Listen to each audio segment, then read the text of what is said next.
Bitta narsa e'tiborli bo'ldi shu professor gapida. Epilepsiya xirurgiyasi deganda, ya'ni epilepsiyani jarrohlik yo'li bilan davolash deganda hammada, mana bizda вообще pikka chiqqan, boshni ocharkan deb qo'rqadi-da. Professor qiziq tushuntirdi. Masalan, deyapti, 3 yoshli bolada boshida o'sma bor ekan desangiz, ota-ona sразу operatsiya qilib oldirib yuborishga tayyor. Ya'ni qo'rqmaydi boshni ochishdan. O'sma desa hammayoqqa tayyor, operatsiya qilish kerak, oldirishga, tuzatish kerak deydi.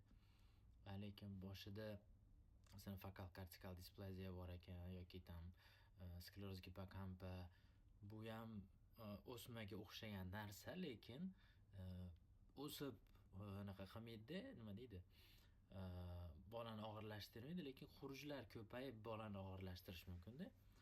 Shunaqa bor, FQD bor, operatsiya qilish kerak desangiz qo'rqadi. Bunda o'ylasam haqiqatda bizda ham shunaqa. Masalan, MRT qildi, Xudo ko'rsatmasin, masalan, MRTda bolangizda o'sma chiqdi desa, doktor olib tashlash kerak deb, ota-ona o'zi xayrixoh bo'ladi.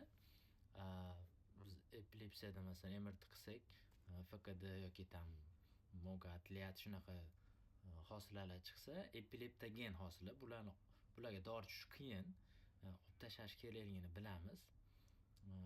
Lekin shunda ham shunaqa qilish kerak ekan desa, bola yurib turgani uchun u farqi yo'q. Kuniga 10 marta, 100 marta bolani sudurga, bolasi yurib tursa bo'ldi. Desa yo'q, miyasini ochar ekan, qildirmayman, dori ichib yursin deydi.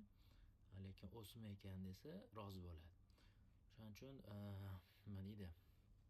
Yondashuv bu narsaga qarashi o'zgartirish kerak. Chunki mana necha yildan beri qatnashadigan bo'lsam, bunaqa kurslarga borgan sari nima deydi? Epilepsiyani davolash usullari rivojlanib boryapti. Bitta doriga yopishib olmaslik kerak, chunki oxirgi leksiyalardan ma'lum, dorilar doim ham ishlamaydi. 3 tadan bitta bemorda dori tushmaydigan epilepsiya bo'ladi. Ya'ni refraktor deydi. Bularni demak chuqurroq tekshirib, sababini topib, iloji bo'lsa tezroq bartaraf qilish kerak. Shunda bu yerda faqat sudurgini yo'qotish emas, maqsad hayot sifatini yaxshilash. Keyingi hayot sifatini. Qancha kam sudurgi bo'lsa, shuncha yaxshi bola uchun. Shuning uchun sabab aniq bo'ldimi, uni bartaraf qilishga tezroq harakat qilish kerak.